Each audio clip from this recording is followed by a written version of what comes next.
Good evening, ladies and gentlemen, and good evening to my panelists. I think the 2020 World Economic Forum identified critical thinking, creativity, and originality, resilience, and emotional intelligence as some of the soft skills needed for the 21st job market. Incidentally, all this will be reading or it will be driven with high technology. And therefore, individuals preparing to enter the workforce today should focus on learning effectively to use technology. And that is what brings us to our discussion today. In this whole discussion of digitization and innovation, from KNUST, our theme is Innovation in the Digital Age, the role of the universities. Our objective is that we want to discuss where the academia or what role the academia can play in this whole innovation, technology transfer, and then the digital ecosystem. And so those who are going to help me to do this are, from my immediate right, Professor Emmanuel Akwoa. Professor Emmanuel Akwoa is an electrical and electronic engineer with the Kwame Nkrumah University of Science and Technology. He is also a fellow of the Boahen Energy Center,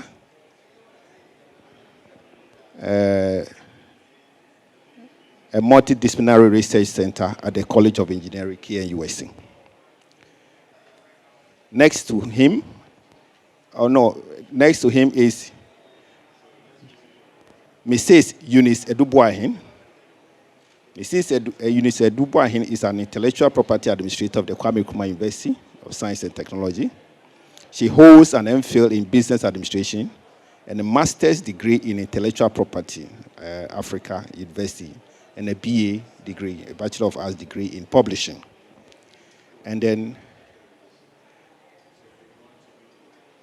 to her, our last moderator, our last discussant is a lawyer by profession, and he's called Mr. Samuel Yao Akomea. Mr. Akomea is a marketing professional and a lawyer. He's a senior lecturer at the Department of Marketing and Corporate Strategy. He teaches marketing and X-culture, a global phenomenon that has become an institution in the international business education. He's also an international management consultant and then the head of the Kumasi Center for Business Development. Gentlemen and a lady, welcome to today's discussion. So, let me go to our lawyer, Mr. Akomea. What is innovation and what is digital innovation? Okay. Thank you, Mr. Moderator, for this question. I think that we came all the way from Kumasi because we have something to share. I'll start by talking about creativity. Creativity is the bedrock of innovation. Now, for one to be creative, the person must think beyond what exists and try to create something new. So, no matter how, your educational level is, you can be creative. So it is not only found in academia. You can do that in the market, you can do that in church, you can, whatever you are pursuing, if you want to be different, we say you are creative. Now, in simple terms, innovation is the implementation of a creative idea. So if, for instance, you are creative playing in the sand, somebody thinks that that's small castle you built in the sand, I can build it and use it as something that human beings want to patronize. So when we talk of implementation of creative ideas, it means that people must see value in your creative idea, such that they are willing to pay for it. They are willing to change their lifestyle to use that, and it brings value addition to people. So innovation must necessarily have a market. Creative idea can remain creative, but innovation must have people to patronize. And those patronizing can be a market that is paying you money. It can be a change of lifestyle, for instance, sanitation. You can be innovative in such a way that people now sort out their refuse for you to be able to pick the plastics and recycle so that you fit into the circular economy. So in broad terms, I'll say that it's the implementation of a creative idea. Now let's go to digital innovation. Innovation itself has been there since the time of Adam. It is not a new word. Anybody who thinks innovation is a new word is because he's hearing more of it these days. And we are hearing more because there is unemployment. That's why we are hearing a lot of innovations. But it has always been there. Anything you change, anytime you change from black and white to watch a color television, innovation has taken place. But at that time, your mind wasn't on that. So I would say that digital innovation is application of digital technology in your existing business or existing way of life. That is what brings about digital technology. Okay. Now, for the past 5 years, we've seen the current government championing digital innovation aggressively. Eunice, can I ask you, why is that important? Is it important? Yes, it's very important because now if you look at the modern world that we have, most countries are now shifting from the industry-based economy to knowledge-based economy, where production and consumption is based on knowledge or intellectual capital. So we need a digital innovation in order to streamline some of these production processes to ensure efficiency and also to enhance consumers' experience. Because I remember way back when we had admission to the university, you have to travel all the way, irrespective of where you are coming from, to the administration to check on the notice board whether you had admission. But now the trend has now changed due to the invention of this digital innovation. You can sit in the comfort of your home, buy your forms online, apply, and check on your admission. So digital innovation is playing a critical role when it comes to knowledge-based economy as we have now. There are those who think that digital innovation is going to throw a lot of people out of job. What will you tell them? Those who are thinking along that line. No, I don't think so. Once digital innovation is ensuring efficiency, it's rather creating jobs. How? Yes, let's take mobile money, for example. We can now see a lot of mobile money stands where people are now employed into that sector based on these innovations. So for me, I think although it may take away people's employment, once you don't upgrade yourself, you may become redundant. I remember way back, post office was very vibrant. They never knew it would get to a time somebody can sit in the comfort of the home, make a phone call or send an email. So those who refused to upgrade themselves eventually became redundant. So I think we should catch up with the trend. We should do some in-service training for our students because whether we like it or not, this technology has come to stay. So we need to up our games to meet the emerging trend. Those who just left, the panel that just left, one of them was saying that he is thinking of sacking his cleaner because he has a machine that can clean his office, so he doesn't need a cleaner. what should we be doing to ensure that we, as human beings or people who are preparing the young people for the job market, are able to help equip these students for them to take advantage of digital innovation and technology? Yes, so people in academia, I think one database that we can make use of in order to catch up with the new technology is the patent database. When you look at the patent database, like ESPASNet's World Intellectual Property Organization database, we have a lot of patents in the database where people relay or describe their invention word for word in order to get an exclusive right for their invention.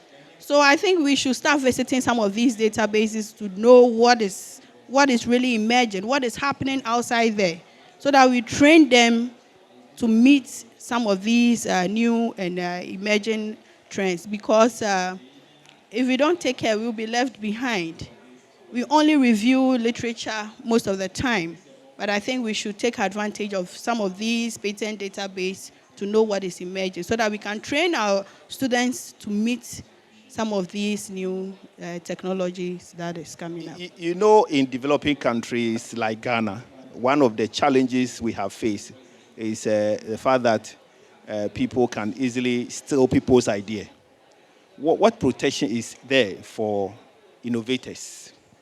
As someone who is an administrator of intellectual property. Thank you. So there are a lot of intellectual property rights, legal backing that tends to protect the works of innovators. We have patents that looks at giving an exclusive right to the inventor for disclosing his invention. It means you have to disclose verbatim what your invention entails. Then the law will give you 20 years exclusive right over your invention. So nobody can make use of your products or services without your permission. They need to seek your permission. What that means is either you license or you sell outrightly your right to this third party in order to exploit commercially your invention. Then we have copyright too, that looks at computer software, literary works, and artistic works. We have integrated circuits for the computer session. We have plant variety rights. There are a lot of them, trademarks, among others. So irrespective of your field or your field of research, there are a number of IP rights that you can take advantage of in order to get an exclusive right for your invention. But you know, we Chinese don't eat fufu. So we started the fufu pounding machine. Now, I don't know, but the Chinese are now manufacturing fufu machine for us. What is happening? Is it that we, as human Ghanaians, are not taking advantage of some of these opportunities? I don't think you pay money for something that is readily available to you. Will you do that? No. Not at all. Yeah. So what we fail to do is we don't get that exclusive right over our inventions. We are not quick to protect. We are quick to disclose. And once it's available for free, I don't think they'll be willing to pay any amount for. And once they pick it to, they wouldn't be sued because they are not infringing upon your rights. You don't even have the right in the first place over your own invention. That is sad. So I think people in academia, researchers, industries, we should start looking at some of these things. So for those of us who are in academia, how do we help the average illiterate who is in maybe Kumasi magazine, who is developing something but doesn't know what to do? He doesn't even know where to go. What are we doing to help such people? I want to throw this to lawyer Akomea. Okay. Then we are going wider than the digital innovation if we want to look at the broad spectrum of intellectual property. But quickly, what I would say is that there are established offices. Ghana has copyright administration. In fact, I don't know whether the Kumasi one is still at the cultural center. That's where the office was. And there's a head of copyright administration. what we need to improve is the advocacy and the extent of need, why they should actually make sure that they register their, inventions. One of the things we need to also understand is that most of the time when we see people doing things and they are new to us, those things might have been registered long, long, long ago in the 18th century and so on. We are only seeing it for the first time and we think it exists. Sometimes too, the person did not document the processes. So registration becomes problematic. So most people now prefer to deal with trade secrets instead of going for the patent. Because the trade secrets, everything depends on you. If you don't expose the technology, then you have it, 100 years, 30 years, and so on. Now, if you look at Coca-Cola, they have a trade secret. If they are careless, overnight it will go.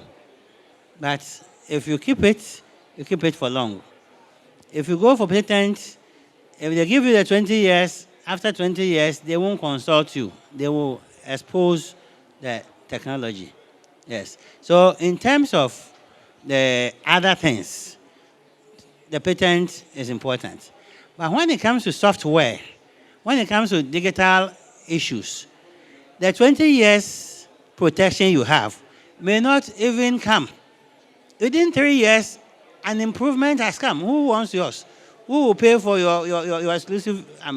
So people in that field, in the digital space, do not really worry themselves so much. They want to do it, launch it, harvest the money, and if they can use the same money to improve it, then they continue having the lead. Otherwise, within a short time, somebody overtakes you. Look at Nokia. When mobile phone came, Nokia was in the lead within 10 years. So if they had intellectual property, others would have overtaken them with new technologies, and they will be holding on to the old technology. Thank you. Thank you. Professor Akwoa, you are an engineer. Tell us, how does digital innovation lead to job creation? Yeah, thank you. So when you say digital innovation, I'm just building on what my other colleagues have said. There are two things here. And one of the reasons why I think the country is very serious about it is that one thing is that it can lead to leapfrogging. So let me give you an example. The traditional kinky seller who sells as just labadi, because of data innovation, can now be able to sell even to Kumasi, can even sell across the whole country. So automatically the market opens. Now, when that happens, if you don't also prepare, it can also be a risk. So it's very, very important that we take advantage of these things. And as one of my panelists said, if you don't innovate, you die. So yes, data innovation will lead to job creation, but it will also lead to job transitions or new jobs being created. So what it means is that right now, people would have needed a big office space to create a shop to sell.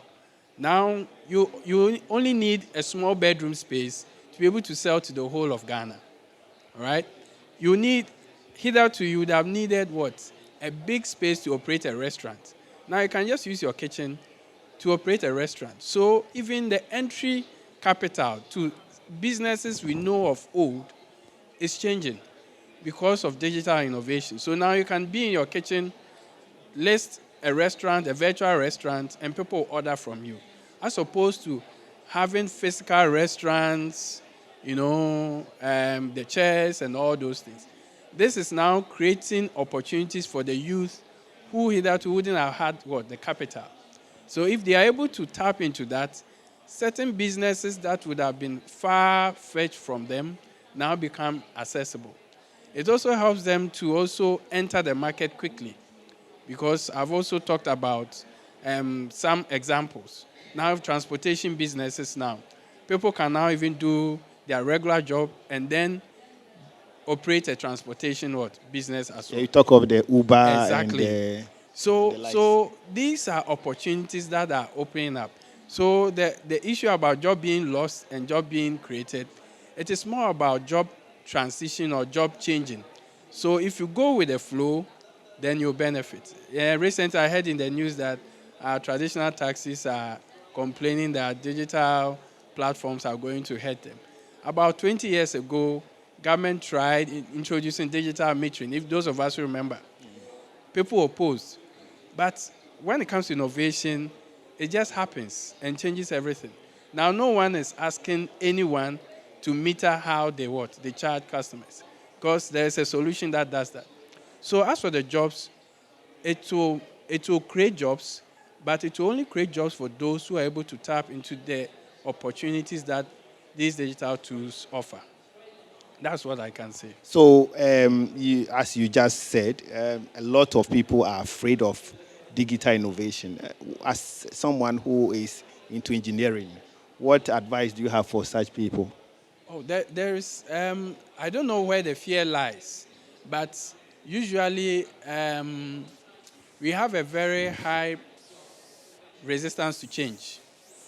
But when innovation comes, you have no choice but to change. I'll give you an example.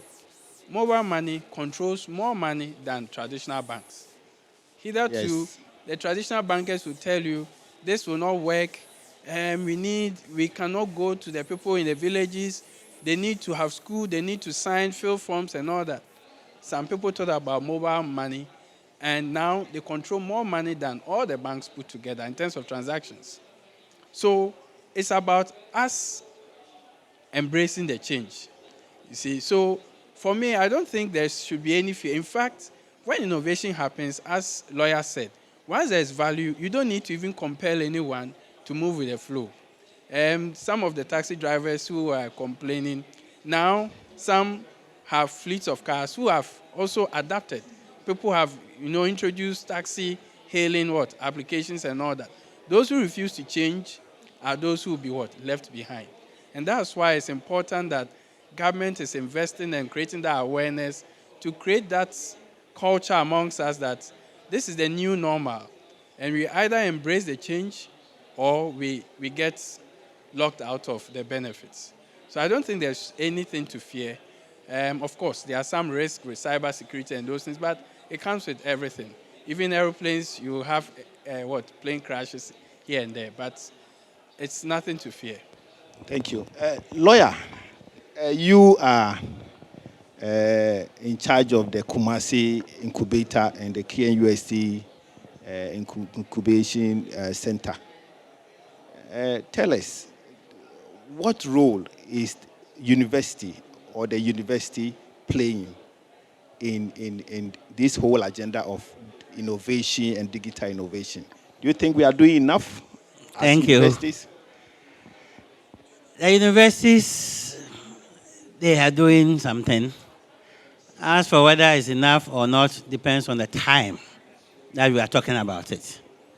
If you go to Italy, where university started, university 1235 thereabout, they haven't been the same till today. Universities are very slow in turning around, very traditional. It takes time for them to change. Now, we say that all the armies in the world combined cannot stop an idea whose time has come. Once the idea has come, or this time, there is nothing you can do to stop it. And that is when universities change. When they realize that the idea's time has come, then it becomes notoriously common, such that if you don't change, you, the university, will die. And that is exactly what is happening. So you may not see the university transitioning, but look at ICT. In the 80s, those who went to university didn't see one computer. Maybe if you saw it, it was in a computer science lab. Now today, even in corridors, on football fields, libraries, they are all over. So 3 things have contributed to this strong digitalization effort: the computer itself, the internet, and the mobile phones. But what has actually helped in the very recent one is the online payment system. When we didn't have mobile money, we were struggling with e-switch, we were struggling with bank transfers, we were not going to be so successful in e-commerce. And now you can lie in your bed and pay for wache, and it will be delivered because the delivery company is also using digital technology to receive that message, to bring it to you. When he comes, he picks his phone and calls and says, I am behind your door. All these are possible because of very few inventions that came in the last 20 or 30 years. Yes. So in the business incubator, I always say that digitalization's time has come. It won't be there forever, but innovation will always be there. Some time ago, we were talking about globalization. Far away, in the 1870s, we were talking about industrialization. Very soon, we'll move from digitalization into areas of holograms and lasers and so on. And when you are at university and you understand what you call the world of work, you look at what is going on and try to train your students to fit into the world of work. Whilst you are looking at the world of work, which is very current, you're also looking at the future of work. Now, part of the future of work will be the fact that you work from home. Very expensive office spaces that people buy. When I employ you, do you have a sound and quiet place you can work from? You say, yes, you are hired. The person who says, I live with my family and there is no privacy, will not be hired. They will ask questions about innovations, whether you can work without supervision and so on. Can you still work on Teams, even though you are working online? All those skills will come, and the current skills that we know will be a thing of the past. So yes, we are going to use the digital transformation to create a lot of jobs.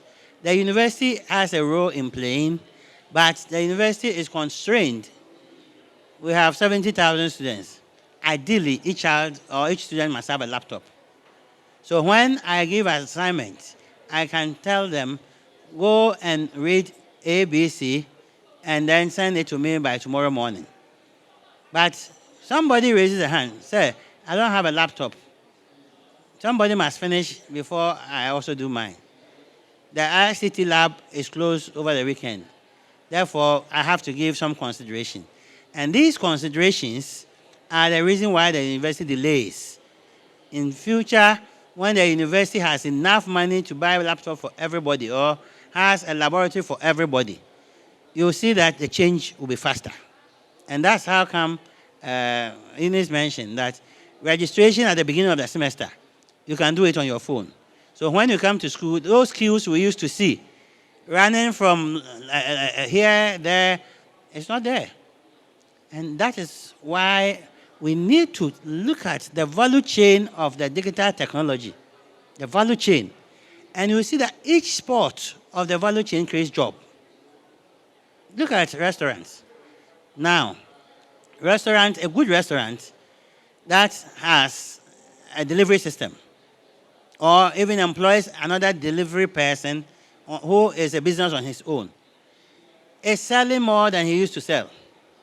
So Prof. Akwoa mentioned that you need a small room, but you also need a big room for logistics because the demand is now high and you need a big space to keep the things. As the orders come, you enter your store and then you dispatch. You enter and you dispatch. But the actual place where you are selling is non-existent because you are online. So digitalization creates a lot of jobs, a lot that we can even imagine, because many people are hiding in their living rooms, doing business, earning millions, but it doesn't come to your attention because they are not in a shop. Yes. So the universities are doing a lot, but slow.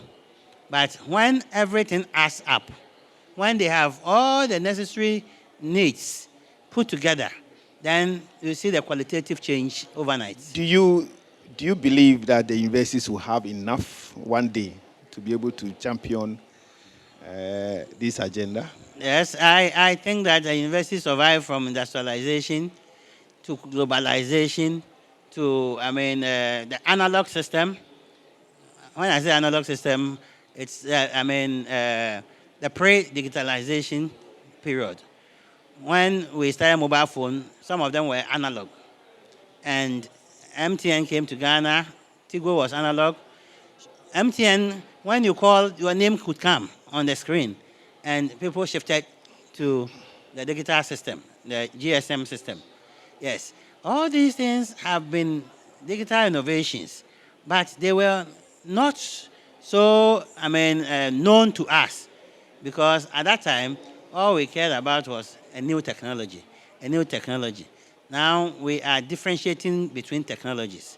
We have technologies that are like hardware, agriculture, machinery, and so on. They may not be digital, but then we have others that may be digital. And now with the internet, almost everything is about Internet of Things. Flying aircraft is digital. Almost everything we are doing. Sitting here, what we are doing now, people online are listening to us. That is due to digital innovation. And the universities pioneer these things. The universities are mostly the first to lead in these areas. KNUST, we have been voting, we have been attending programs at the Great Hall, registering digital, isn't it? Yes. Yes. We expect that long ago. Long ago, when it was not commercialized. And the idea is that we pioneer them because we are not a commercial entity, expecting industry and those others who will be affected by the diffusion to pick it up, commercialize, and make their money. So universities' role is to lead through research the outcomes that are possible, and then sell the idea to industry and government. And where they can carry it, we flow with them. Thank you. Let me come to Professor Akwoa.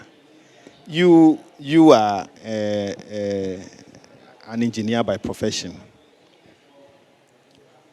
Do you think the universities are leading the innovation and digital innovation? Yeah, so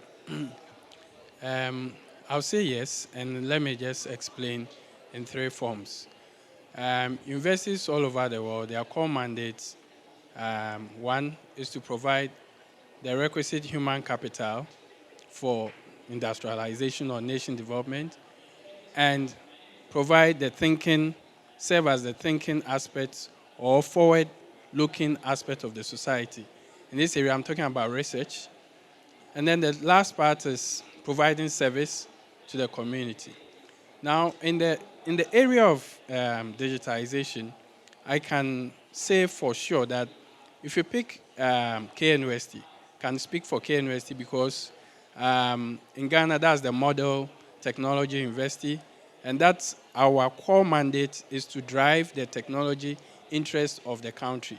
So whatever I say, as far as KNUST is concerned, will represent the nation. So now, if you pick KNUST, yes, we have our challenges, but the good thing is that, and when it comes to the innovation through digitization, the university has realized that forming strong partnerships is one of the pillars. And this model has been proven to work everywhere in the world. So I'll give you a typical example. If you come to College of Engineering, we have strong partnerships with almost all the big names you can think of. So I think because we've already signed those partnerships, I can mention names.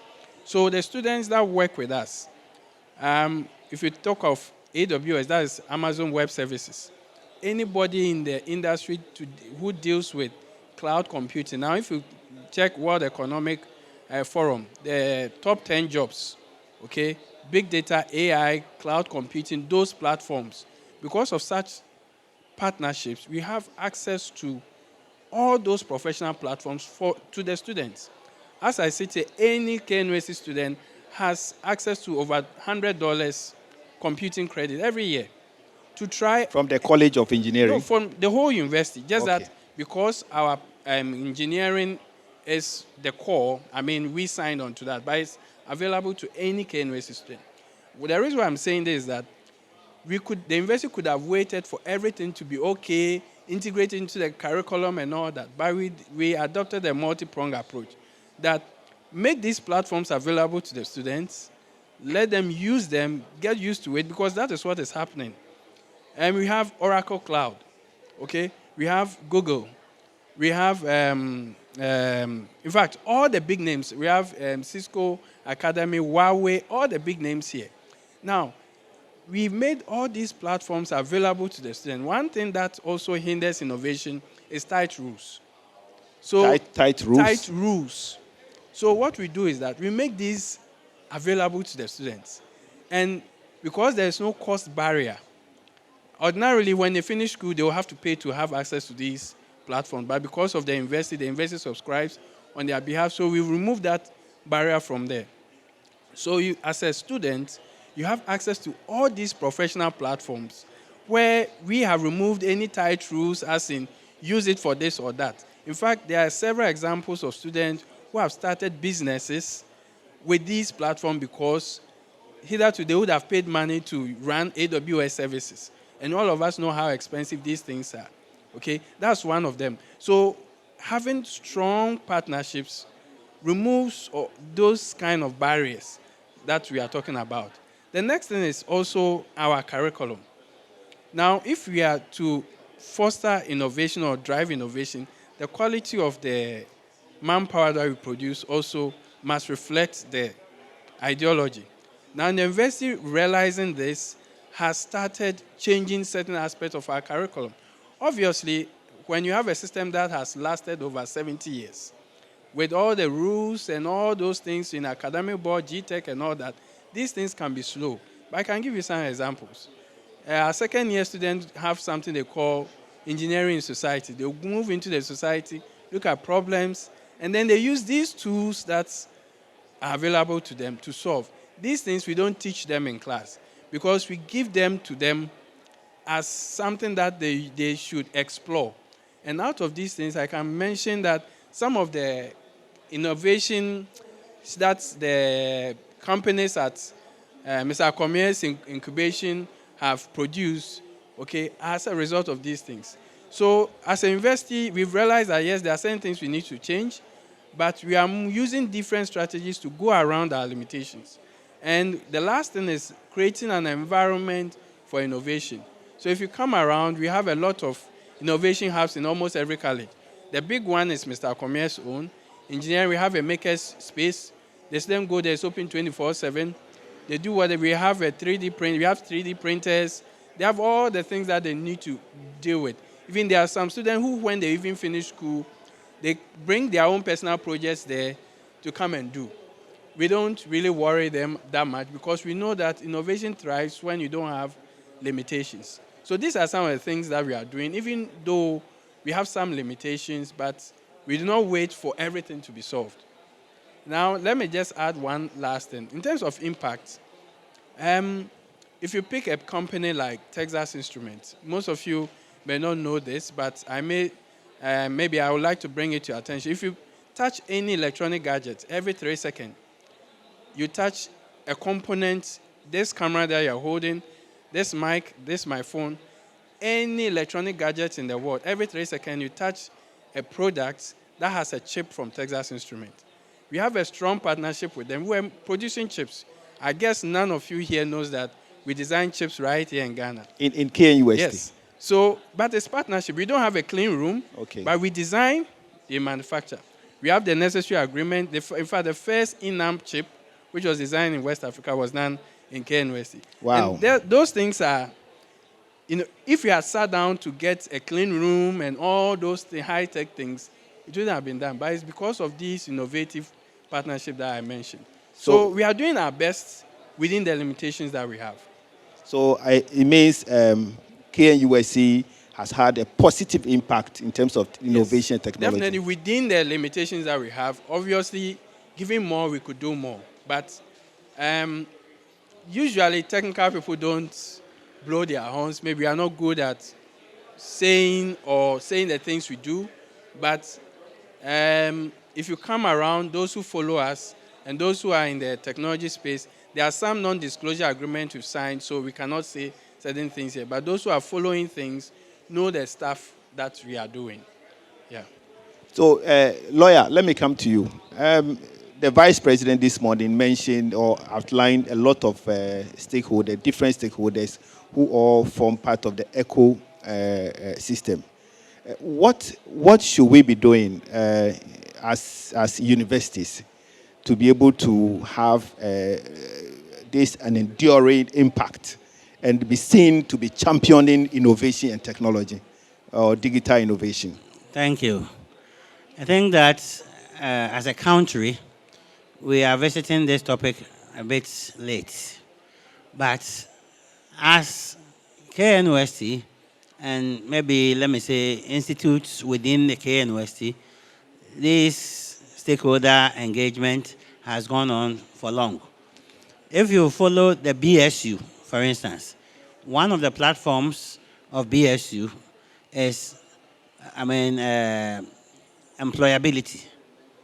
And what that platform does is we bring all the stakeholders who are needed in employability. The Chamber of Commerce, the AGIs, the Association of Poultry Farmers, and a whole lot. Then we bring the government institutions, those who are regulators, those who are promoters, and those who are facilitators. And sometimes we have such meetings at the IDEA conference room, which is not very public, even though it's part of KNUST. Some of our conference rooms are hidden. So some meetings that go on, if it's not at the main theater like the engineering auditorium or business school auditorium, Great Hall is still hidden from academia. So a lot of things are not being seen, even by the people on campus themselves. So I just want to say that these engagements have been ongoing. That's why a lot of digital tools have been developed at the OGR, at the finance office, and other management software, the e-learning platform that we are using. When there was COVID, all other sister public universities, they had to go and wait. But we finished our semester and went home. So what I want to add here is that, yes, this morning the Vice President said there's a need for stakeholder engagement. And this stakeholder engagement must be pioneered from the top, like he did. I'm hoping that after he has spoken, it won't be just a lip service, but those who are in charge of doing the follow-up meetings.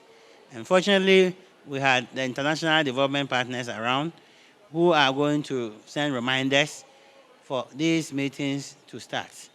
And sometimes the meetings will start, but we also have the tendency of putting square pegs in what? Round holes. Who are the people who will be invited to go and sit there? Do they have the necessary knowledge to contribute, or they just represent a certain constituency? So if we want to do it and do it right, then we need the very right people whose contribution will shape things. I was glad when Nita mentioned that they are developing the architecture for digital innovation so that there will be some standards. So when somebody says that I have developed a a payment system, online payment system, what are the security standards that the ordinary person should be looking for? And if we don't get those standards, a lot of people would invest in very horrible, digital instruments, and when they learn their lessons, they will start saying that, oh, it is too risky. So I'm glad that Minister of Communication, through NITA, is developing the architecture and what will be the query words. For instance, which number? Is it the 10? Is it the national ID card? Is it your passport number? What are the ones that are going to be recognized and so on? And once you don't have it, you have to go and make it so that you'll be captured by the system. Everything innovation is data-driven. And one of the things that also become a constraint is the lack of data. In our research in the university, you want to know the number of women at NEMA because you want to develop a certain system for women at NEMA. Where are you going to get that information? You may not get it straight away from statistical service because it has not been put together. But elsewhere, whatever data you are looking for, if you want to know those who eat bread for breakfast, you'll know. If you want to know those people who use trotro, you'll know. In Ghana, we lack data. And until we go back to that table and put certain data together so that researchers, innovators can look at that data and create, because innovation is expensive. And sometimes you have no R&D budget. You can't get it right the first time, no matter how genius you are. You can't get it right the first time. You need to try and try and try and try. And sometimes you may not even have a breakthrough, whose money must go down the drain. Therefore, we are doing very careful, innovative, approaches, and that does not bring any breakthrough. So I believe that government must support private sector, academia, and all those who want to innovate. Government must support them with R&D funds. Could be a fund that you need to apply, justify what you're going to use it for, and write periodic reports as to what you are doing. And when you get the breakthrough, like Kenya got the M-Pesa, it is a glory to them. And it's part of reverse innovation. The whites are learning from Africa. In a few occasions. Thank you very much. Our audience, we have been talking about innovation in a digital age, the role of the university. And so far, it looks like there's a lot that has been ongoing. The only thing is that, as traditional as we are, public university have not been coming into the limelight so much. I think that moving forward, we have to give a lot of publicity to some of this. Let me take your last word on this topic, innovation in the digital age, the role of universities. What do you want the audience to take away from today's engagement? Okay, I think that I have already said that no force or no army can stop an idea whose time has come. It is very categorical that digital innovation, this is its time. And you don't do away with such an idea.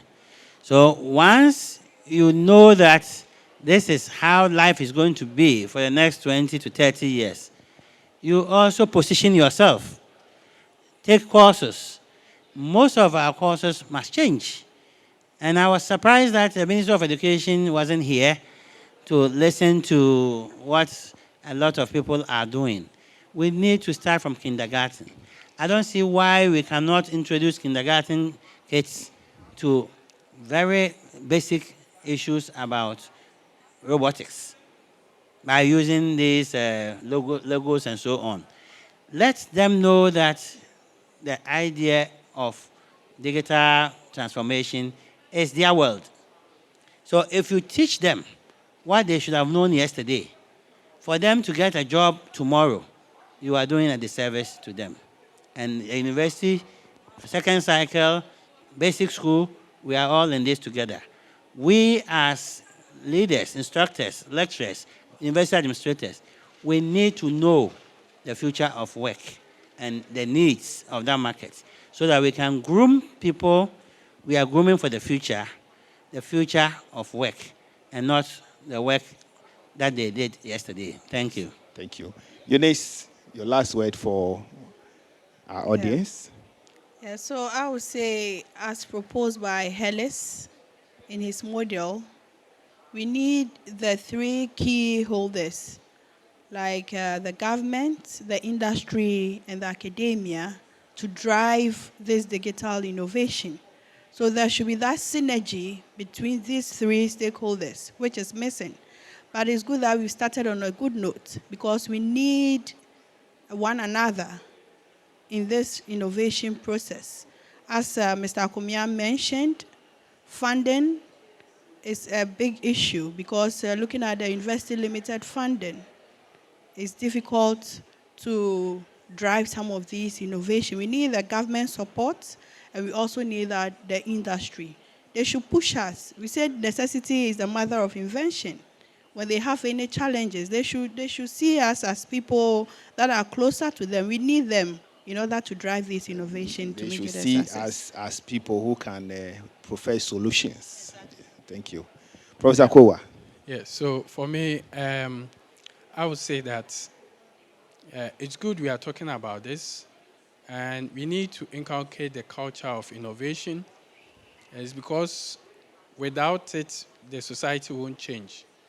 And digital transformation or digital innovation cuts across all areas of profession, from law, accounting, to everything. In fact, if you check the World Economic Forum's top 10 jobs, you'll find out that all of them have something in common. They require digital literacy. So the days of saying reading and writing is the basic. We need to add on to it digital literacy. And if we are serious as a country, we need to add digital literacy so that regardless of your profession, you'll be able to add or bring something to bear on that particular profession. I would say that when it comes to universities or research institutions, we are in partnership with industry and government. And for us as KNUST, we have a culture of innovation. Indeed, all the things that the nation is doing now as a university which should reflect what the society should be, we're doing that. Talk about the gift mix system. KNUST had a complete financial management solution which was developed in-house. Our end-to-end business processes are paperless. So if the nation really puts KNUST in place to be the university that will drive the science and technology agenda, then perhaps when the nation is looking to drive this agenda, it should rather fall on the university, because most of the innovative things that we are saying now were done by KNUST in-house amongst us. About some of them go back as far back as 5 years ago. I would also recommend Even 10 years ago. Yes, some I of would them. also even recommend that, as a University of Science and Technology, because we have our core mandate to drive the nation's technological agenda. Yeah. We should not see each other as competitors. We have our own role. And so I expect that even with government's innovation and digitization agenda, I expect that perhaps government's budget for digitization will put maybe 5% down and put it to KNUST that, look, think through things and make sure that you can apply innovative digital tools to solve our land-tenure problems, to solve A, B, C, D, and D. That is how innovation, we can push the innovation system. So, I'll say that, yes, it's good we are talking about this. People say what you talk about very often drives the culture. So I'm very hopeful that this is going to drive the innovation culture, but let's pay attention to the relationship between the university, governments, and industry. And with the culture of innovation, we'll succeed. Thank you. Thank you very much, panelists. So what I gather is this, that innovation is key to societal growth. And therefore, we cannot do without innovation. Innovation should also start right from infancy. So from kindergarten, students should be taught to be innovative. Eunice is saying that all the players, the key players within the industry or the ecosystem, government, universities, and industry should collaborate. That synergy is important.